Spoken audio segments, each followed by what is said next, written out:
दोस्तों, अगर आप भी विराट कोहली और फाफ डु प्लेसिस की धाकड़ बल्लेबाजी से खुश हैं तो वीडियो को लाइक जरूर कीजिएगा। दोस्तों, पंजाब की टीम के खिलाफ डु प्लेसिस, दिनेश कार्तिक और विराट कोहली ने ऐसी खौफनाक बल्लेबाजी करी कि आईपीएल 2022 की सबसे तूफानी बैटिंग बन गई।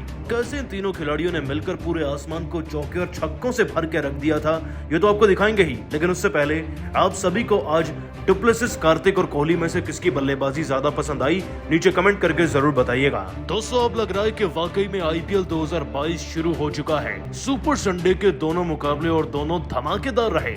आरसीबी और पंजाब की टीम आमने सामने जो नजर आई तो मानो तहलका ही मचा के रख दिया आरसीबीएंस ने।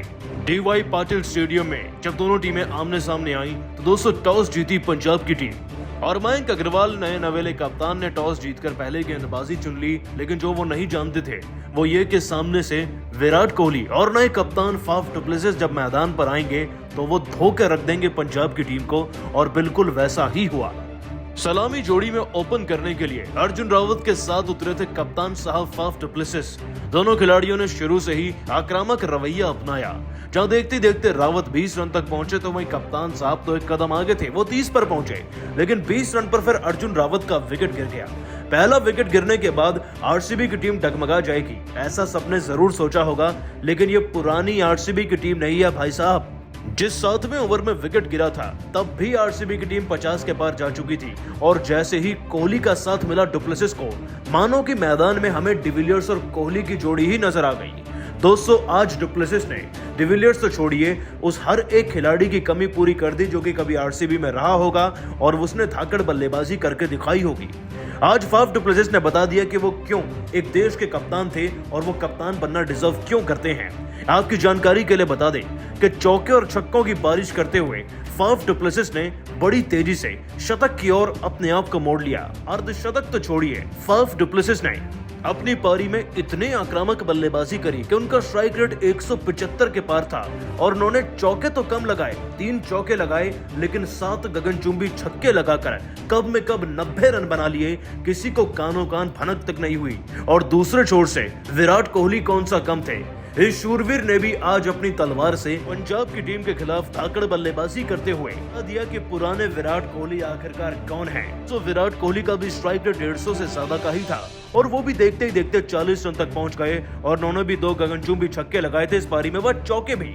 पारी के 18वें ओवर तक दोस्तों फाफ डु प्लेसिस अब 88 रन तक तो पहुंच गए थे, लेकिन हर कोई उनका शतक पूरा होता देखना चाहता था। परंतु डु प्लेसिस का यह सपना ही रह गया। लेकिन उनकी इसी पारी की बदौलत 18वें ओवर तक ही टीम 170 तक जरूर पहुंचा दी उन्होंने आरसीबी की। और वाकई में दाद देनी होगी कोहली और डु प्लेसिस की इस जोड़ी की, जिन्होंने आईपीएल 2022 की पहली 100 रन से ज्यादा की पार्टनरशिप आईपीएल के फैंस को दे दी है। साथ ही साथ दोस्तों आपको यह भी बता दें कि डु प्लेसिस और कोहली के बाद मैदान में दिनेश कार्तिक का तूफान तो कुछ ऐसा आया कि देखकर सब भौचक्के ही रह गए। इस खतरनाक विकेटकीपर बल्लेबाज ने आज निदास ट्रॉफी की याद दिला दी हमें। स्ट्राइक रेट 250 से ज्यादा का था इनका और आते ही मैदान में 3 चौके और 3 गगनचुंबी छक्के जड़कर मात्र 13 गेंदों में 32 रनों की ताबड़तोड़ पारी खेल डाली। और वाकई में दोस्तों सलाम करना होगा दिनेश कार्तिक को भी, जो कि शॉट स्टॉपर बने और अपनी टीम को 200 के पार ले जाकर ही दम भरा। दोस्तों, कार्तिक के दम पर ही आरसीबी की टीम 205 तक पहुंच पाई। लेकिन तारीफ तो कोहली और डु प्लेसिस की भी बनती है, जिन्होंने पूरा बेस बनाया। लेकिन आप सभी कोहली, दिनेश कार्तिक और डु प्लेसिस की बैटिंग को 10 में से कितने नंबर देंगे, कमेंट करके जरूर बताइएगा। दोस्तों, ललित यादव और अक्षर पटेल ने मिलकर मुंबई इंडियंस की चैन की नींद उड़ा दी और कैसे एक हारे हुए मैच को जीत में तब्दील कर दिया, ये सब तो आपको बताएंगे ही। लेकिन उससे पहले आप सभी को क्या लगता है, रोहित और पंत में बेहतर खिलाड़ी कौन है, नीचे कमेंट करके जरूर बताइएगा। दोस्तों, लगता है कि आईपीएल 2022 का आगाज कल से नहीं बल्कि आज से हो रहा है। दिल्ली और मुंबई की टीम के बीच में एक इतना तगड़ा रोमांचक मुकाबला खेला गया कि अंतिम ओवर की अंतिम गेंद तक बता पाना मुश्किल था कि कौन जीतेगा। मुकाबला मुंबई के पारब्रोन स्टेडियम में खेला गया। मुकाबले की शुरुआत पंत के टॉस जीतने के साथ हुई। उन्होंने न्योता दिया मुंबई की टीम को पहले बल्लेबाजी करने का। बल्लेबाजी करने उतरी मुंबई पलटन की तरफ से खुद कप्तान साहब बहुत ज्यादा अग्रेसिव नजर आ रहे थे। दोस्तों, रोहित ने अकेले अपनी टीम के लिए चौके और छक्कों की बरसात करते हुए कब में कब 40 रन लगा दिए, किसी को पता ही नहीं चला। लेकिन फिर दूसरे छोर से विकेट गिरने का सिलसिला भी शुरू हो गया। खुद रोहित के आउट होने के बाद ईशान किशन ने सबकी कमी को अकेले पूरे करते चले गए। दोस्तों अकेले ईशान के बल्ले से 81 रनों की पारी निकली और 48 गेंदों में 81 रनों की इसी अर्धशतकीय व धाकड़ पारी ने मुंबई की टीम को 170 के पार भी पहुंचाया। 178 रन चाहिए थे दिल्ली की टीम को जीतने के लिए। अब वैसे तो दिल्ली की टीम में एक से बढ़कर एक दिग्गज मौजूद हैं, लेकिन मुकाबला अभी तो अपने अंतिम ओवर्स में भी प्रवेश करने वाला था। दिल्ली की टीम की शुरुआत की बात करें तो पृथ्वी शॉ अपने पुराने रंग में नजर आए। 24 गेंद में 38 रन लगाए, वो भी बड़े धाकड़ तरीके से। हालांकि दूसरे छोर से टिम सीफर्ड 21 रन पर ही अपना विकेट गंवा बैठे थे और उसके बाद तो मैदान में कप्तान साहब मात्र 1 रन पर बड़ा शॉट लगाने के चक्कर में आउट हो गए। हाँ, ठाकुर ने मैदान में 11 गेंदों में 22 रन जरूर जड़े थे। ऐसा लग रहा था कि शायद शार्दुल ठाकुर जिताएंगे, लेकिन वो भी आउट हुए और उसके बाद तो दिल्ली की टीम की जीतने की सारी उम्मीदें ही खत्म हो चुकी थी, क्योंकि भले ही मैदान में अक्षर पटेल और ललित यादव तैनात थे, लेकिन जीतने के लिए लगभग 40 गेंद में 75 रन चाहिए थे।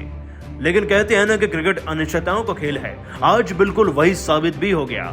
दोस्तों ललित यादव और अक्षर पटेल ने क्या खूब जज्बा दिखाया, ऐसी साझेदारी करी कि रोहित शर्मा ताकते रह गए और मुकाबला दिल्ली की टीम के ये दो सुल्तान ले गए। ठाकुर के आउट होने के बाद बसिल थम्पी की गेंद पर मैदान में आकर ललित यादव ने छक्का जड़कर सबको अचंभित कर दिया था, लेकिन अभी भी बुमराह के 2 ओवर बाकी थे, तो लग रहा था कि दिल्ली की टीम कितना भी प्रयास क्यों ना कर ले, मुकाबला तो मुंबई का है। लेकिन आज तो बुमराह की ही बैंड बजा दी गई। दोस्तों 16वें ओवर की पहली गेंद पर अक्षर पटेल ने बुमराह को लॉन्ग ऑन की तरफ से खतरनाक छक्का जड़कर साफ कर दिया था कि वो जिताने के मकसद से मैदान में खेल रहे हैं। इसके बाद ललित यादव ने भी चौका जड़ा। 3 गेंदों से 11 रन मिल चुके थे अब दिल्ली की टीम को, लेकिन अभी भी 4 ओवर में 41 रन चाहिए थे, मतलब कि 24 गेंदों में 41 रन। मामला इम्पॉसिबल लग रहा था, लेकिन बसिल थम्पी द्वारा डाले जा रहे पारी के 17वें ओवर में एक चौका अक्षर पटेल तो वहीं दूसरा चौका फिर से ललित यादव ने लगा दिया। लेकिन अभी भी जीतने के लिए 19 गेंदों में 33 रनों की दरकार थी। परंतु इसके बाद पारी के 18वें ओवर में जो हुआ उसके बारे में तो रोहित ने कल्पना तक नहीं की होगी। दोस्तों डेनियल सेम्स आए थे 18वां ओवर डालने के लिए, लेकिन वो तो पूरा मैच ही इन दिल्ली के सुल्तानों को सौंप गए। ओवर की पहली गेंद पर ही अक्षर पटेल ने बैकवर्ड स्क्वायर लेग की तरफ से खतरनाक छक्का जड़कर जीत की राह को फिर से खोल दिया और अब तो मानो ललित यादव में अलग ही कॉन्फिडेंस आ गया था। दोस्तों डेनियल सेम्स को इस ओवर की तीसरी गेंद पर ललित यादव ने एक और करारा छक्का जड़ा और चौथी गेंद पर एक और चौका। इतना ही नहीं, जाते जाते डेनियल सेम्स को अक्षर पटेल ने एक और छक्का जड़कर इस पूरे ओवर से ही अपनी टीम को 24 रन दिला दिए थे और फिर तो पारी के 19 ओवर में कमाल ही हो गया। ललित यादव ने सिंगल लिया और अक्षर पटेल ने दूसरी गेंद पर बुमराह को चौका जड़कर अपनी टीम को एक हारे हुए मैच में जिता दिया। दोस्तों दिल्ली की टीम इस मैच को 4 विकेट के अंतर से जीती है, लेकिन जितने बड़े अंतर से इन दोनों खिलाड़ियों ने मुकाबले को खींचा और जो ललित यादव ने 38 गेंदों में 48 रनों की नाबाद पारी, वह बापू यानी कि अक्षर पटेल ने 17 गेंदों में 38 रनों की नाबाद पारी खेली, उसको तो हर कोई याद रखेगा। वाकई में ये खिलाड़ी लाजवाब हैं। लेकिन दिल्ली की टीम की जीत को आप 10 में से कितने नंबर देंगे, कमेंट करके जरूर बताइएगा। दोस्तों रोहित और ईशान किशन ने अपनी धाकड़ बल्लेबाजी से दिल्ली की टीम को झुका कर रख दिया, लेकिन कैसे और रोहित और ईशान ने मैदान में चौके और छक्कों की बारिश करके पूरे आसमान को ही भर के रख दिया, वो सब आपको दिखाएंगे। लेकिन उससे पहले आप सभी को क्या लगता है, आज आप सभी रोहित और ईशान की बल्लेबाजी को 10 में से कितने नंबर देंगे, कमेंट करके जरूर बताइएगा। दोस्तों आईपीएल 2022 का आगाज तो दिल्ली और मुंबई की टीम के मैच में हो रहे धमाके से हुआ है। आपको बता दें कि कोलकाता भले ही जीत गई हो, लेकिन इस समय बात होगी दिल्ली और मुंबई के बीच में चल रहे मैच की, जिसमें रोहित और ईशान ने तहलका मचा कर रख दिया। आपको बता दें दोस्तों कि आईपीएल 2022 का यह दूसरा मुकाबला मुंबई के पारब्रोन स्टेडियम में खेला जा रहा है। यहाँ पर दिल्ली की टीम की कमान संभाल रहे ऋषभ पंत ने टॉस जीता, गेंदबाजी चुनी और मुंबई को पहले बल्लेबाजी का न्योता देने की गलती कर बैठे। दोस्तों आपको बता दें कि इसी गलती का फायदा उठाकर मैदान में रोहित और ईशान ने तहलका ही मचा कर रख दिया। मुंबई की टीम की सलामी जोड़ी को संभालने वाली यह पार्टनरशिप ने मैदान में आकर इतने खतरनाक चौके और छक्के जड़े के देखकर सबके होश ही उड़ चुके थे। क्या तो नागरकोटी और क्या ही शार्दुल ठाकुर, हर किसी की जमकर धुनाई कर दी।